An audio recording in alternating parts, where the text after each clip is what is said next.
And டிரெக்டராக நீங்கள் எடுத்துக்கிற அந்த ஸ்டெப்புக்கு, ஏன்னா ஒரு ஹீரோ டைரக்டர் ஆகணும்னு நினைக்கிறதே வந்து ரொம்ப ஒரு பெரிய ஒரு சாய்ஸ், அது பெரிய டெசிஷன். அது அவர் சின்ன வயசுலேருந்து சினிமாவை பார்க்குறதுனால இந்த இந்த முடிவை அவரால் கான்ஃபிடென்ட்டாக எடுக்க முடியுது.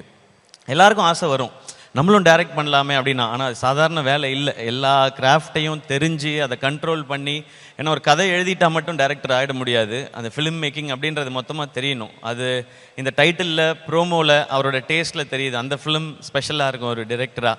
அண்ட் அதுக்கும் என்னுடைய வாழ்த்துக்கள். ஏன்னா வெரி ஃபியூ ஆக்டர்ஸ்க்கு வந்து டைரக்டர் ஆகிற குவாலிட்டி இருக்கும். அது எனக்கு தெரிஞ்சு ரவி சாருக்கு இருக்குது, கார்த்தி சாருக்கு இருக்குன்னு நினைக்கிறேன். ஏன்னா அவங்களாம் நிறைய ஒர்க் பண்ணுறோம். உங்களுக்கும் ஆசை இருக்குன்னு தெரியும் சார். அடுத்து நீங்கள் இப்போ பண்ணுவீங்க நீங்கள். அண்ட் அடுத்த ஜென்ரேஷனில் செட்டில் நான் டைரக்டர் ஆகிற குவாலிட்டி இருக்குது பார்க்குறது நான் மணிகண்டன் பார்க்குறேன். நான் அவர் சீக்கிரம் டைரக்டர் ஆகிடுவான்ற நம்பிக்கை எனக்கு இருக்குது, ஆகணுன்ற ஆசையும் எனக்கு இருக்குது.